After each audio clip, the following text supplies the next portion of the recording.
jamonoy politique la woon les Sénégalais ont fait leur choix et je crois qu'il faut les laisser assumer ce choix des fois comme ni ma ko waxee léegi nit ñi wax ne oui mais lu tax kenn déggu la ci jafe-jafe yi je dis jafe-jafe yi yàgg naa ciy wax yàgg naay alerter lépp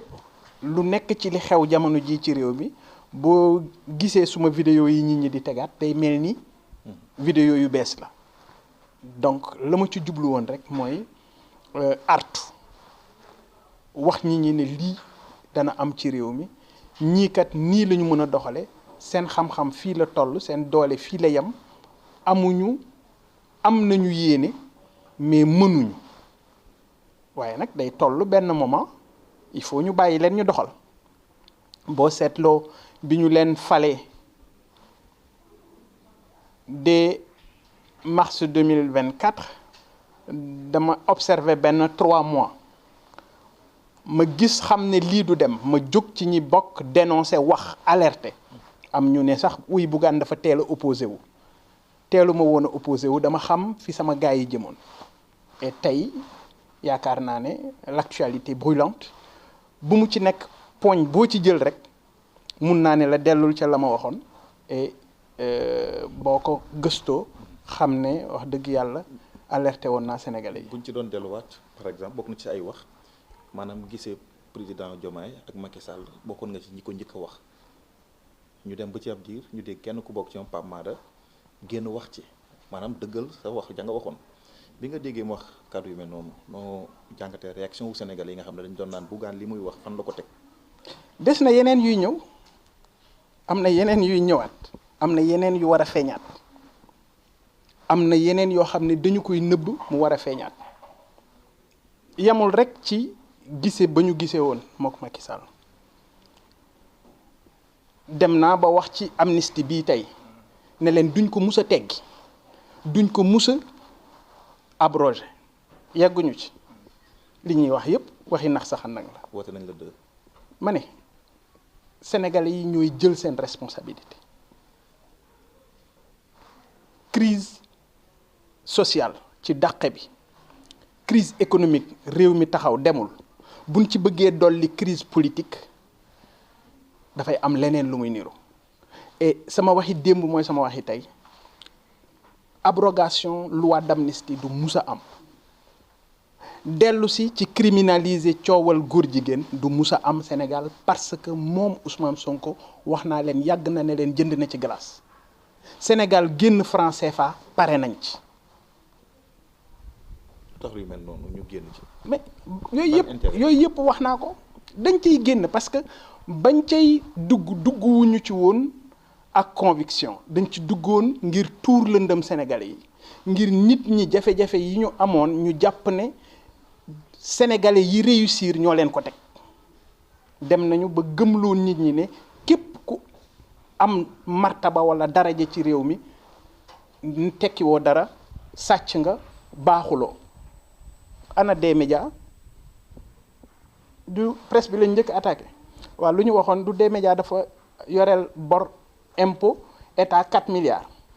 ñu tëj compte des médias mais compte des médias yëpp ubbi nañ ko te waa des médias joxewuñu 1000 francs xanaa kon mooy wane la may yàgg di wax ne dañu ñeme tuumaal ak sosal doomu aadama waaye nag bu ñu demee ba ci kanam tey Sénégalais yi gis nañu ne situation réew mi dara waralu ko lu may la ma leen waxoon ay nit ñu tële ay nit ñoo xam ne ay daggkatu juuti lañu ñu jël leen jox leen réew mi boobaak léegi ñu ngi may wax sax sànq ne wuy tukkiwuñu mais duñu tukki amuñu carnet d'adresse bi amuñu nit ñu leen jokkale xam nga nekk premier ministre du Sénégal wala nekk président du Sénégal taxul nga leb ñu lebal la déedéet lu tax boobaak léegi ñoom mënuñoo lebi xoolal emprunt obligataire bi ñu mujj def emprunt obligataire booy seet en général état daf koy def ci fin wu budget parce que la mu doon dajale matut mu mottali ko ci en général ay emprunt obligataire bii Sénégal lancé parce que FMI wan na leen ginnaaw xool leen taux yi taux bi ci gën a ndaw 6,40 la dem na ba 6,95 alors que Mali digg ba mu tollee ci ay jafe-jafe dëgg ba ñu lancé seen emprunt obligataire 6,20 la ñu nekk waaw lu waral tey ñun ñu war a yegg ci 6,40 donc bari na ay situation yoo xam ne sénégalais yi ñu ngi jooy mais damay wax rek ne il faut ñu nangu assumer choix bi ñu defoon 2019 loolu laa leen waxoon falaat ngeen Macky Sall wala ngalawaay fexe leen ba bu leen jooy waaye ñii bi yoon jox nañu leen lépp jox nañu leen assemblée bi ci mujjoon ngir ñu ne ñoom dañu bëgg a defar réew mi sénégalais yi jox leen bopp jox leen assemblée tey jii gis nañu fi réew mi toll nit ñi tey la ñu gën a sonn ma leen di wax ñu muñ parce que dana gën a metti ci kanam may waxaat sénégalais yi ne leen nañu gën a taxaw te mag ñu baax ñi ci réew mi ñu ñaanal réew mi parce que nag ñu ngi jëm ci nawet campagne agricole campagne daaw bi musiba la gis nga nee nañu gerte gi bu mu génn ba si yàgg ñu nee na gerte gi génn waaw loo xam ne da nga ko war a njëkke da nga ko war a mujje njëkke ko nañu ko jëlee baaxul décision bi nañ ko jëlee woon ci campagne agricole bi baaxul tey jii ñu ngi jëmaat ci beneen campagne agricole day yées bii ñu romb nawet bi mu ngi ñëw mbënn bi bii yoon nawet bi seen nawet la day yées la ñu daan dund may alerter encore ci Touba Touba dafa am problème mu ndoxum naan am problème mu ndoxum nawet daaw dañ ne woon nawet bi du seen nawet waaye nawetu ren bii seen nawet lay doon. ñu ngi leen ciy xaar bu ñu doon ñëwaat ci wàllum reddition des comptes gisuñu ku mel ni Bougane àddu ci ñu dégg nit ñu jël ay 400 milliards di ko teg comme garantie jàpp nañu Farba Ngom jàpp nañu Tahirou Sarr lan nga ci mën a indi. mais xam nga reddition des comptes képp ku ñu dénk alalu réew da nga war a leeral dañu ànd ci reddition des comptes mais ànduñu ci règlement de compte. ànd naa ci reddition des comptes par contre ànduma ci règlement de compte et man dama jàpp ne bi ci njëkk dañu doon wax ne Macky Sall moo teg concam ci dossier yi waaw léegi ñii fi nekk nañu déclassifier rapport yu IGE nañ ko déclassifier man boobu laay xaar topp ci ay nit wuy xaalis bi dugal nga ko ci compte noo ko dugalee noo amee xaalis bi loolu yomb na kenn ci ñoom kuñ ci toppoon ne la oto bii nga yor noo ko jënde nangam bari na ci ñoo xam ne danañu dem wuy ji yoon mais li ma wax man mooy président Bassirou Diomaye Faye na jël ay responsabilités am mu déclassifier rapport yu IGE gis nga sama waxi démb mooy suma waxi tey peste bu Sénégal góomu robaale Sénégal administration la c'est la haute administration sàcc yu punkal yi ci Sénégal ñu ngi ba tey ci biir Sénégal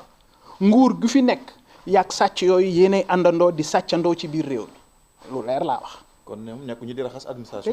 déggoo li may wax ñoom ñoo man li ma gëm mooy Sénégal ku nekk ci administration du ko defar parce que góomu robaale Sénégal administration la. ñi yor xaalisu Sénégal dëgg di ci noos mooy ñi yor li ñuy wax les régies financières de l'État ma jox la benn exemple est-ce que xam nga ne ministre de l'économie ministre des finances bu demee lépp alalu Sénégal dañ ko ciy jox commission est-ce que xam nga ne la ma waxoon ci suñu programme ñun gëm sa bopp ne leen fonds commun dañ ko war a dindi ci réew mi fonds commun ñoom ñi nekk ci administration bi daanaka administration fiscale loolu rek moo leen tax a jóg nu ñu mën a amee lu ñu def ci seen poste au même moment policier bi di trinquer au même moment enseignant bi di trinquer donc jàpp naa ne c'est des choses yoo xam ne yu ñu war a joyanti la jubbanti ko pour Sénégal mën a dox mais li ci am solo rek mooy situation bii Sénégal nekk te ma gëm ne lii ñëw dee gën a metti li ñu weesu yàlla nañu suñu borom teg loxo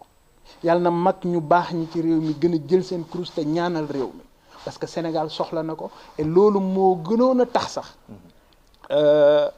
ma xuus ci waxtaan wi parce que jàpp naa ne fa ñuy jëm dana metti lool. balaa ñu dem ci version beneen français bi nga baal ma gis nañu ko mel ni Ousmane Sonko li mu waxoon fexe na ba yéen ñi nga xam ne yéen nekk ay opposant wam ñu ci bëri waxatuñu wala ku ci wax sax dootu ñu la déglu ndax seen bu ngeen noppee du continuer di leen dominer ci wàllum politique. non mais mënuñu dominer parce que ñi ñaa ngi raxasu ci moom xam nga ñiy wax dañoo féete kanam di wax rek mais li ëpp solo mooy askan wi ci ginnaaw ñaata nit ñoo koritewul ren ñaata nit ñoo xottilul seeni doom ren ñaata tailleur ñoo ñawul ren ñaata nit ñoo delluwul village dem julli ji ren ñaata nit ñoo joxul seen waa kër ay ginaar ni ñu ko daan defee ñaata njaboot tey jii ku ci nekk day cotiser pour ci bisub korité bi ñu mën a xewlu ci seen biir kër ñaata ci borom kër tey ñoo jaaxle la ñu mënoon mënatuñu ko ñooñu ñooy Sénégal sëñ bi baara ñooñu ñooy Sénégal ñooñu ci seen bopp ñoo dem ba génn ci waxi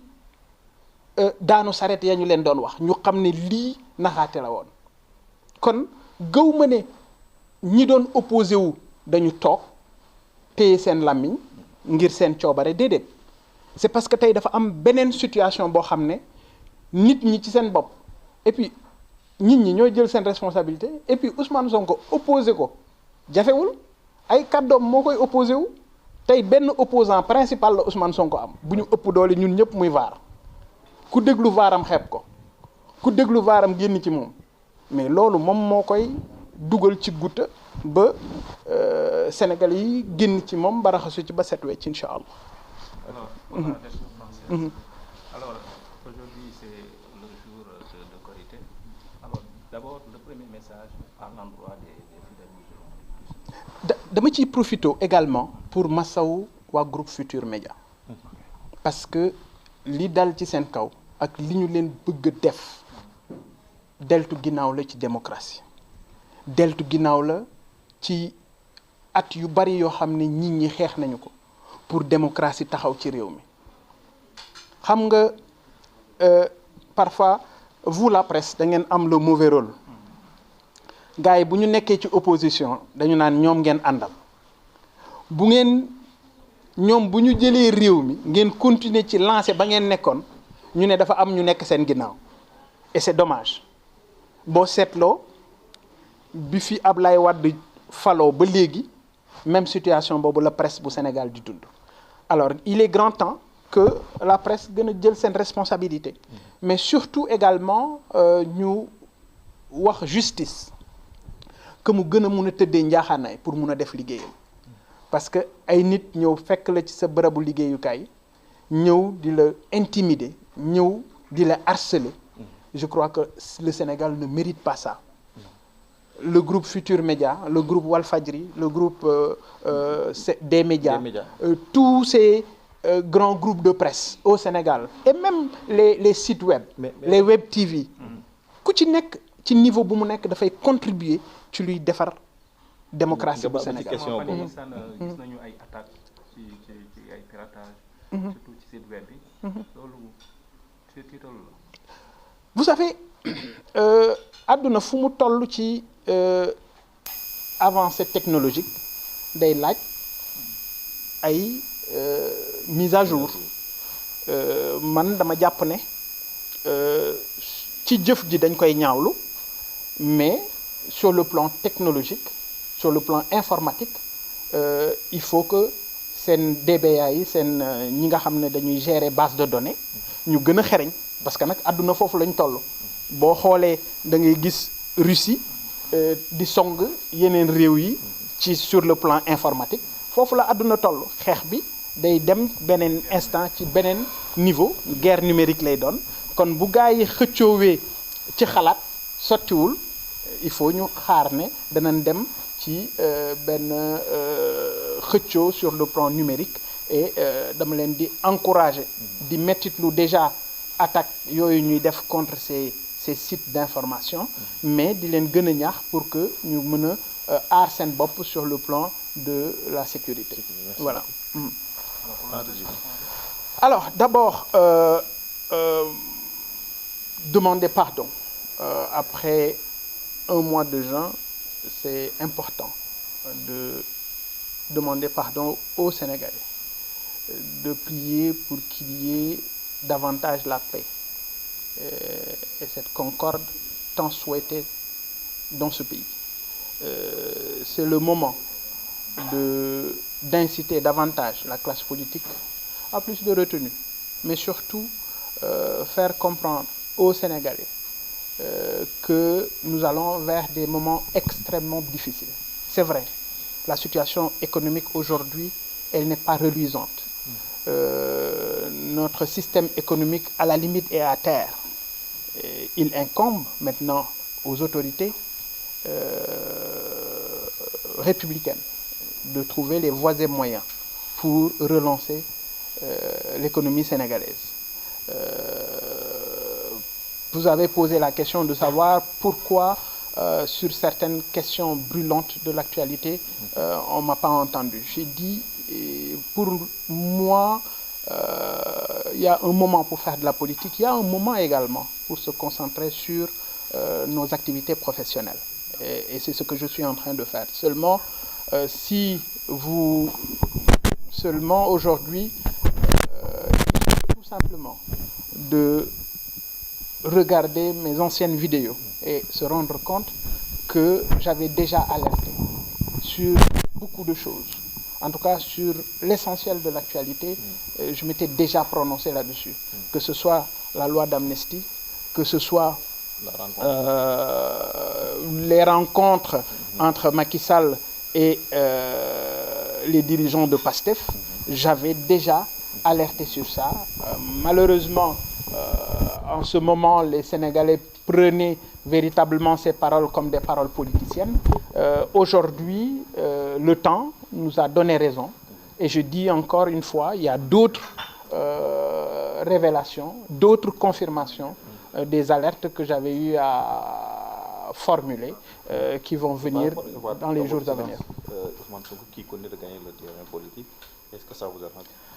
Ah non, je ne crois pas que les dirigeants actuels gagnent du terrain sur le plan politique. Au contraire, je pense que le principal opposant aujourd'hui du régime, c'est la VAR.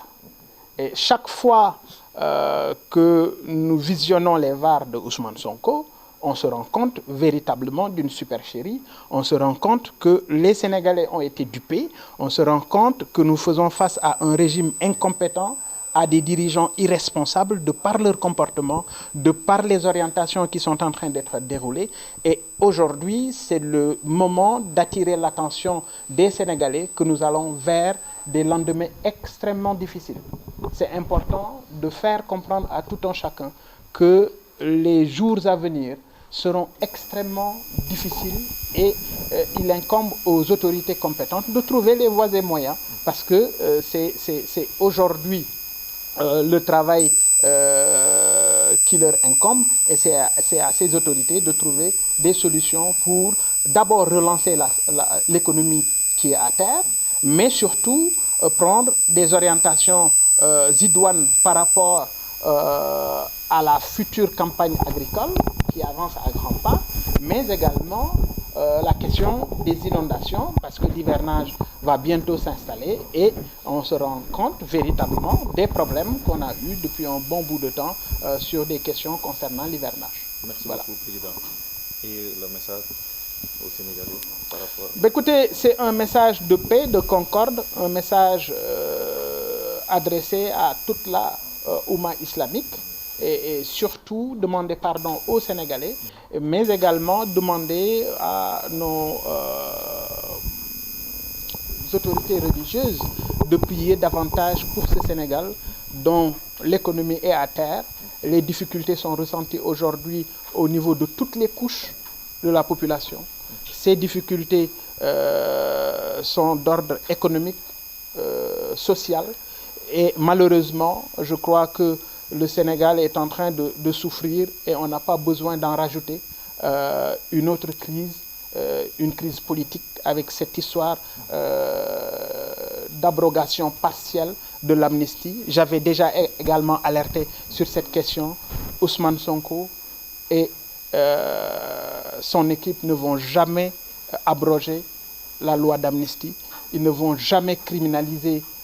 l'homosexualité dans ce pays, mais également la question du franc CFA. Toutes ces questions ont déjà été abordées et si vous visionnez davantage mes anciennes vidéos, vous serez davantage beaucoup plus convaincus. Je vous remercie. Écoutez, je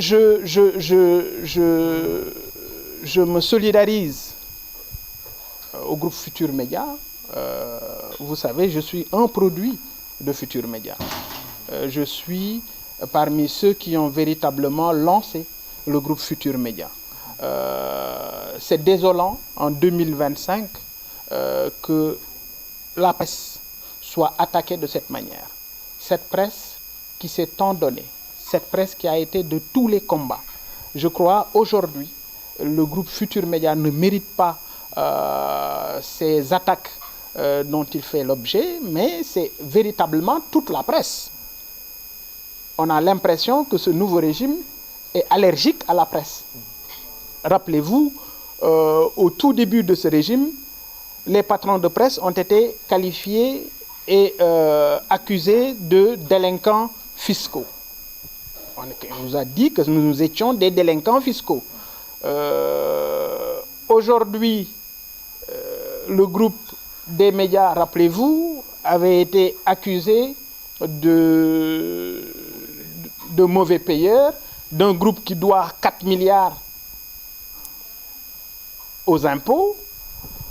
6 mois après, tous les comptes du groupe des médias ont été réouverts.